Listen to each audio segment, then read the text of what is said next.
All right, ladies and gentlemen, BattleBots fans and enthusiasts, it is time for a brand new show here presented by the F.A.N Show Robotics Division. It is Red Square, Blue Square, your go-to recap and reaction of everything that happened inside and some outside the battle box. We will have a special guest in the Red Square, and don't worry, I won't do my best Farouk. That job is secure with him.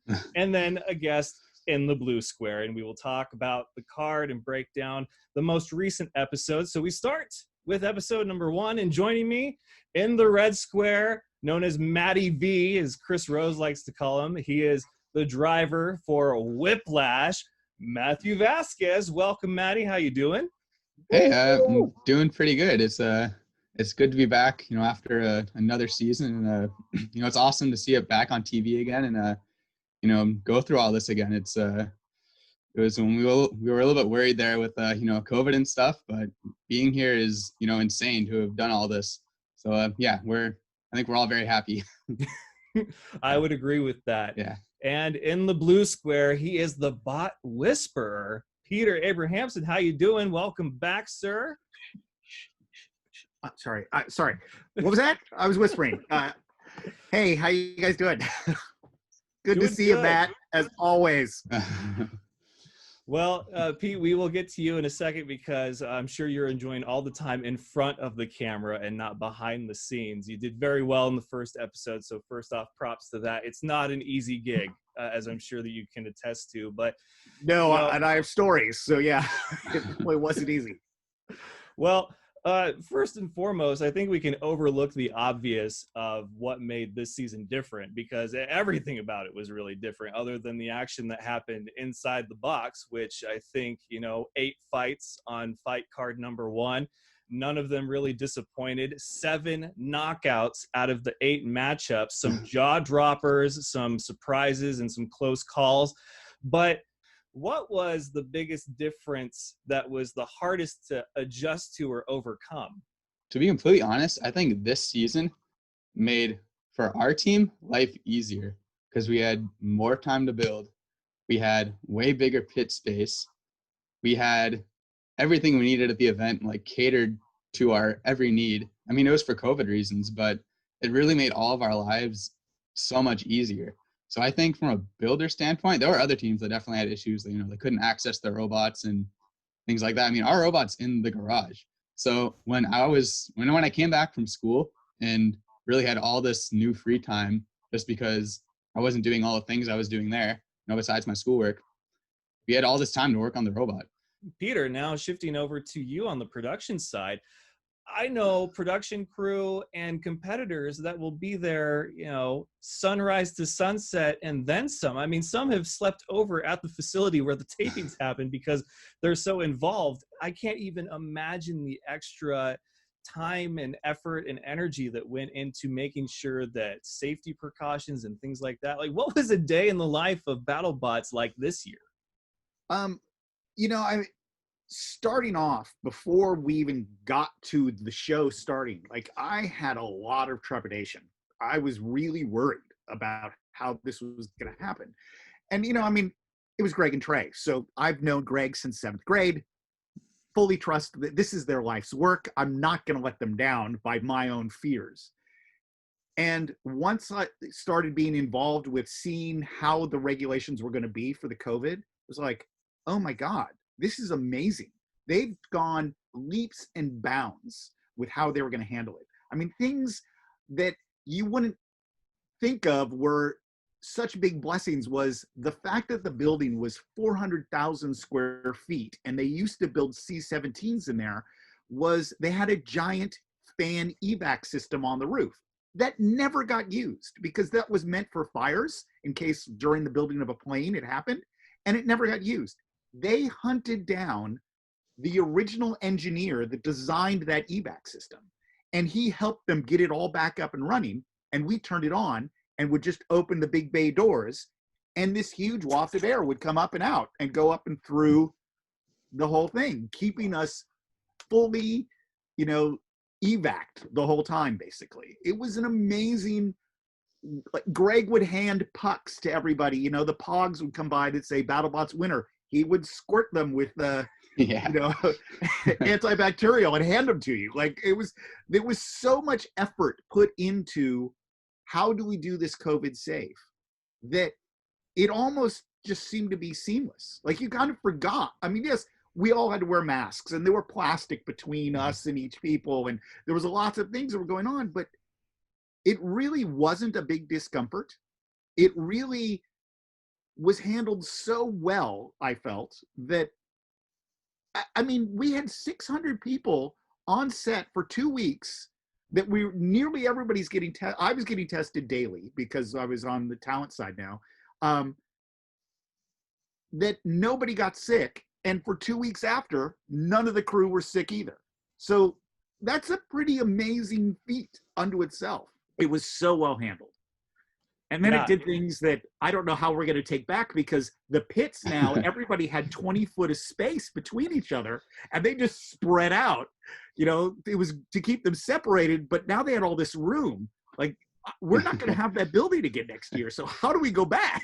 Like, where are we going to find a place that has that much room? It's interesting you say that, because I told my wife the other night, I said, you know, I don't really think people realize how far 6 foot apart is until you've been standing in line at the grocery store on one of those, you know, little stickers on the floor. And now you're looking back at your whole life wondering, why did I allow people so close in my personal space that I didn't even know who they were? Like, they're not close friends. They're not even family. They're strangers. And so I know that pit area, the 2 seasons that I've been down there, it is a beehive. And they did the aerial shots for tonight's episode, and it just looked a lot different, not only layout wise, but it looked a lot more calm, if you will. Like, Matty, is that kind of the vibe back there? We've only seen 1 episode, but how'd it feel?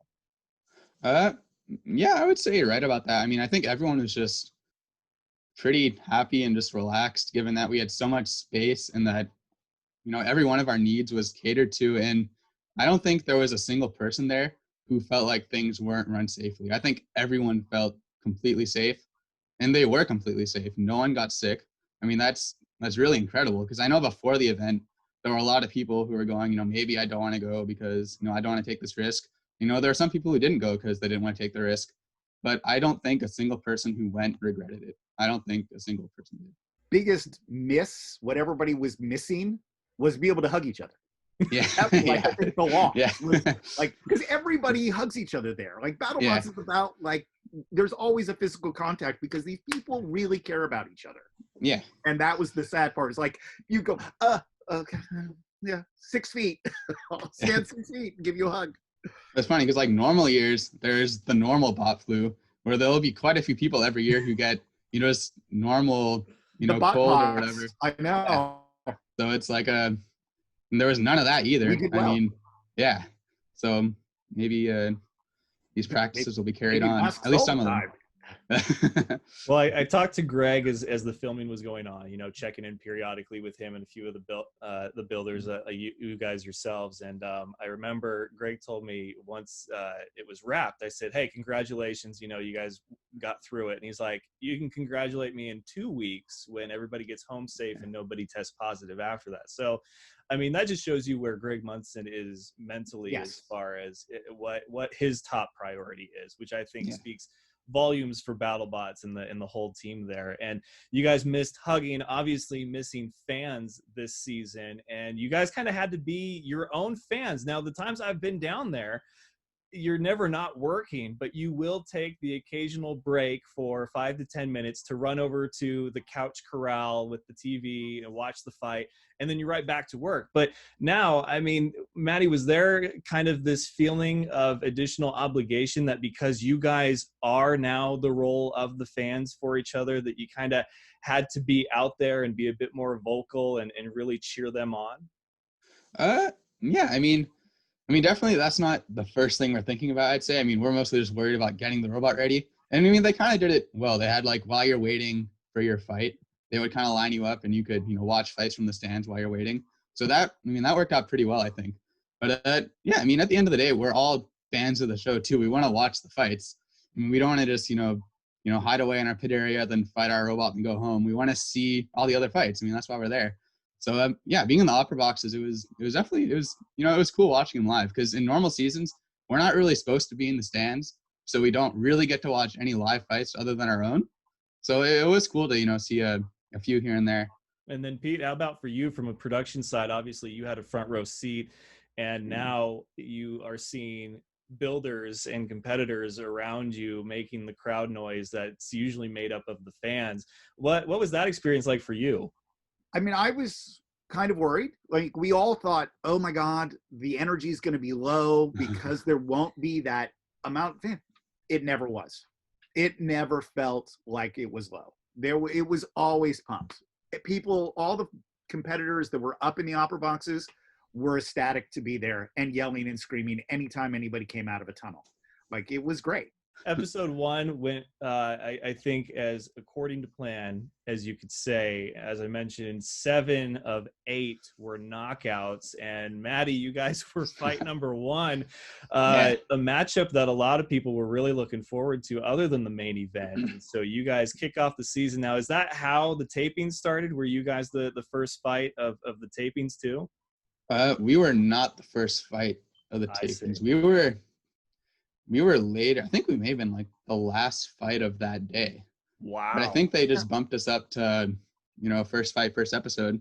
Well, you guys went out there, and Peter, brilliant breakdown of the pre-fight and everything that they had changed, as far as Jameson Go and Sawblaze and you guys with Whiplash.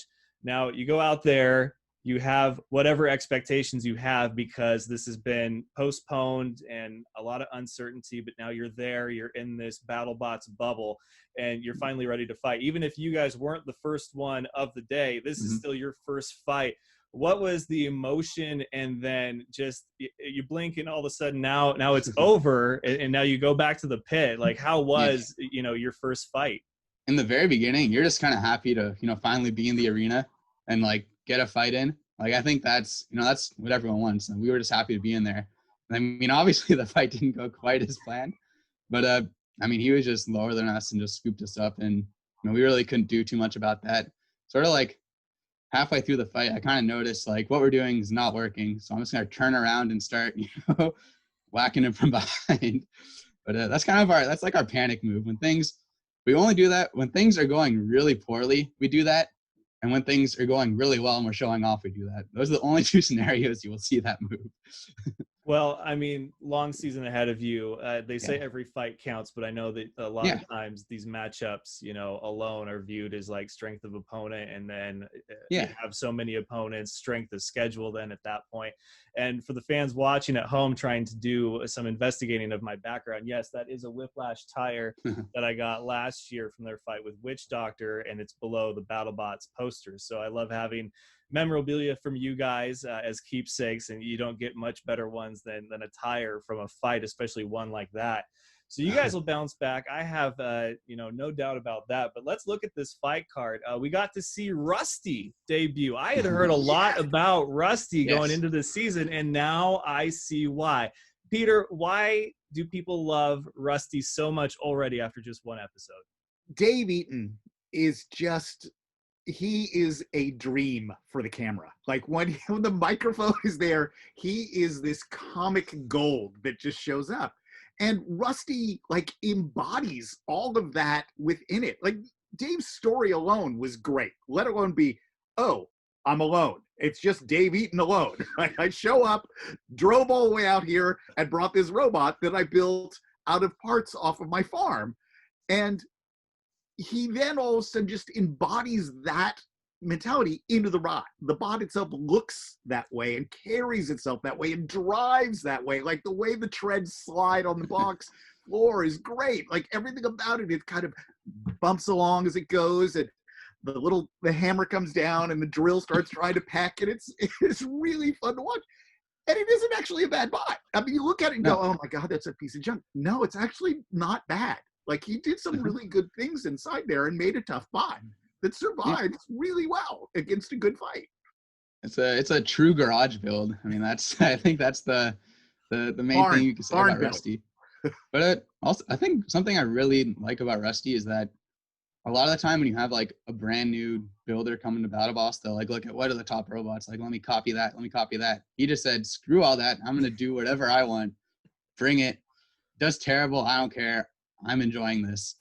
So the main event, which we'll get to right now because there's a few other fights I wanted to talk about more in depth, but Ray Billings, never short of jaw-dropping moments, even if he's on the receiving end of it. Yeah. And a buddy of mine, we're talking on the way home tonight from work. He's like, BattleBots premieres on tonight. Who do you got? And I said, well, obviously we're guaranteed a new champion since Bite Force couldn't compete. So you kind of look around the rest of the field and see, well, I mean, you can't count out Ray Billings and Tombstone, but at the same time, if it's not one thing, it's another. You had that 1 in 100 million shot between him and Bite Force last year that will never happen again. And you have him getting hung up on his own chain the year before against Bombshell. And so then you go out there and you see this very unconventional knockout from Endgame, who wanted the fight and is now puffing out his chest even more. But what was your guys' reaction when you saw that fight? And could this be the unconventional Ray Billings out of the ordinary moment kind of out of the way early so that he can go on to be the Ray Billings and Tombstone that we all know and love? I mean, Ray always bounces back. Like, Ray never takes a loss and sort of falls away off to obscurity. No, I mean, Ray just immediately goes back. Rick starts welding and fixes up Tombstone, and boom, they're back in to go smack somebody again. This is one of those points of the chaos that happens in the box. This is that like variable that everybody tries to calculate every which way they can do something, but there's always going to be something you can't count on. And he got hung up a little bit underneath that one corner of the screw box, and that allowed Endgame to come in and make that perfect hit. And Matty, for you, you've faced Ray before. Is that something where it has to be a tenured driver to see that kind of opportunity to be like, he's hung up, go, or is it just luck? I don't think it's luck. I think it's really just split-second decision making. And I think when you're confident in your robot, you're not afraid to just drive into anyone.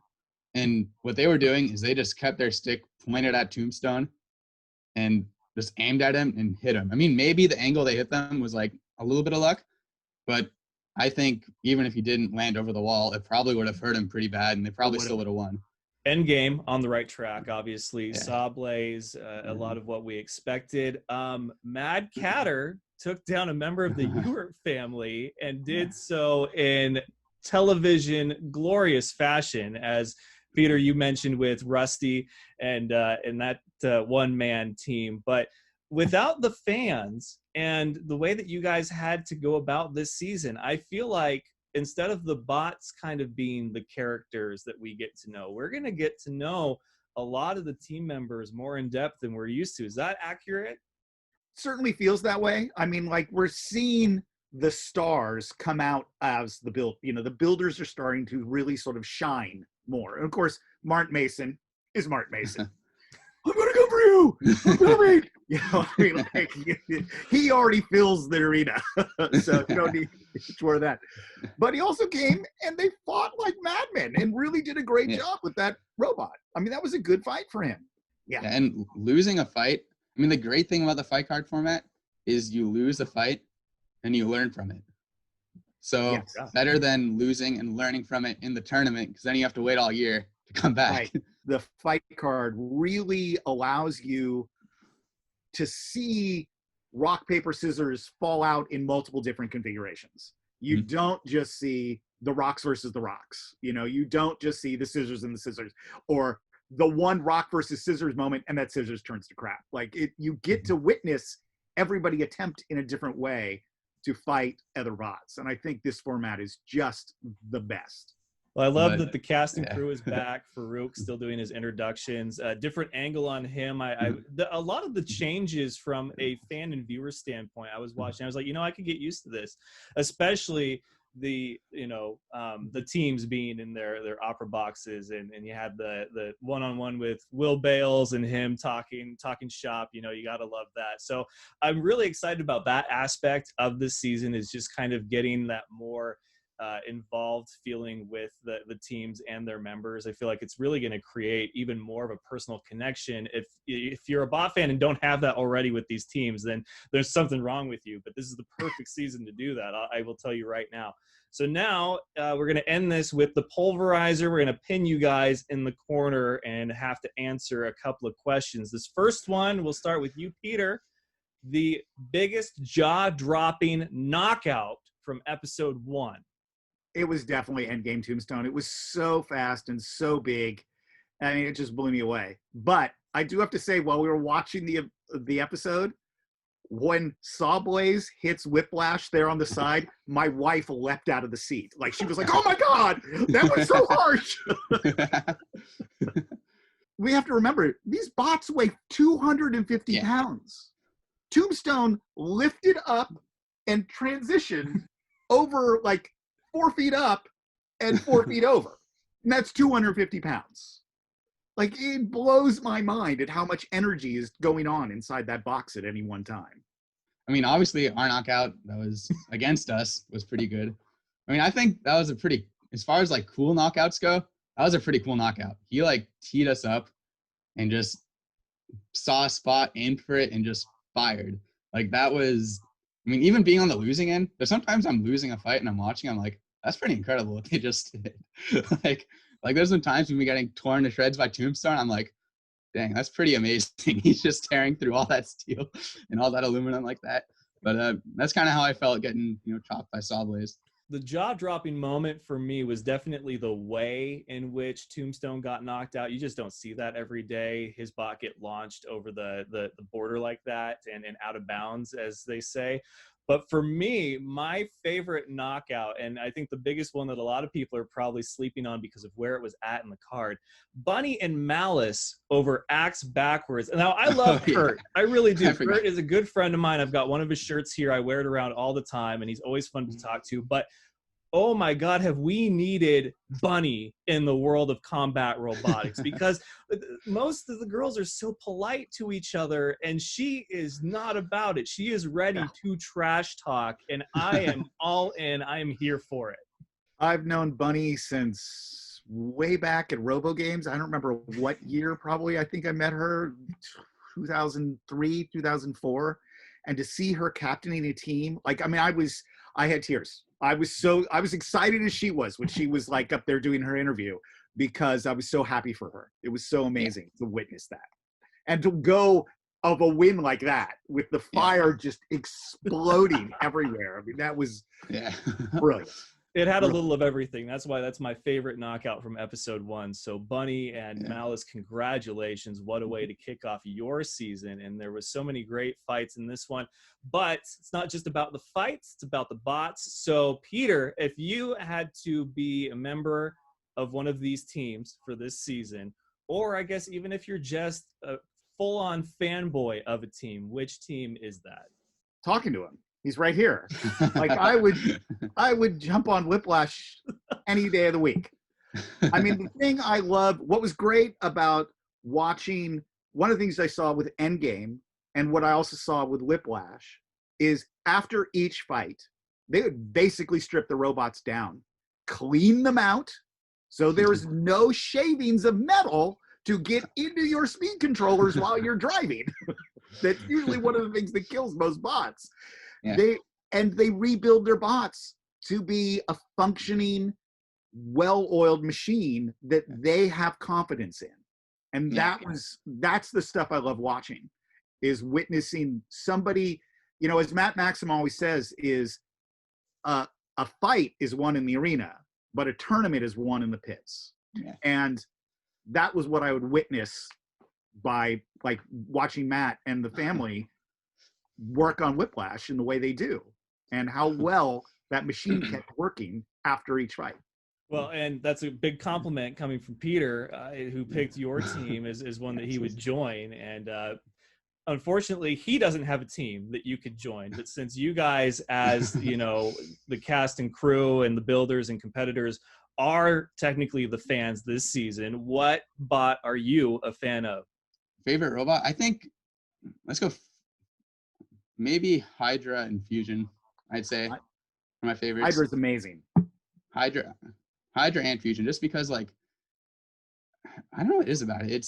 I mean, the robots, they don't even design them fully in CAD. They just kind of get an idea and just go. And, you know, to make two robots so unique and so just complicated and they work so well and they're so awesome is really impressive to me. I think those are probably the two robots I'm like most inspired by as a builder. The Ewerts just do it differently, and you guys are definitely right there too. But they're for sure like one of the first families of BattleBots, and they take it to like 5 steps ahead of every other family that's involved in BattleBots. No, they are the first family of BattleBots. There's no question there. Yeah, I mean, just sure. the level of like attention to detail and just craftsmanship and all their robots is really unmatched. I mean, it's really incredible. Episode 1, fight card number 1, lived up to the expectations. It was definitely worth the wait. Peter, cast and crew, beautiful job. Matty, you guys, and the members of all the different teams and the drivers and the engineers back there, you guys stayed safe, stayed healthy. Thank you so much. My pick for the bot I'm a fan of, I mean, go Bunny and Malice, but if my wife hadn't threatened me and said, you know, you better be a fan of Mad Catter, there's a strong favoritism there just because he is the complete package. That team, that bot, I mean, it's what you want from this kind of sport to really take it to that next level. So that would be where I'm at. But I can't wait to see what the rest of the season has in store for us. So Peter, Matty, thank you very much for joining me on episode 1 of Red Square, Blue Square. Yeah. Call me whenever you got questions. I won't give you all the right answers until after the show airs. So I knew it. That's why I'm not going to you again. But I appreciate it. It's all in good fun, and it definitely made the episode more exciting to watch because I don't know these outcomes now this year. For the first time in like 2 seasons, I don't know how these ones play out. So it's even better. I told you, like, if you would have either had JMO or Matt, like, I mean, the episode's going to be great, right? Like, what you always got a good guest with either one. Probably good I waited on JMO because I feel like it would have been 15 minutes of him going, yeah! You guys have a great night, and thanks for stopping by. All right. Take care. Thank you very much.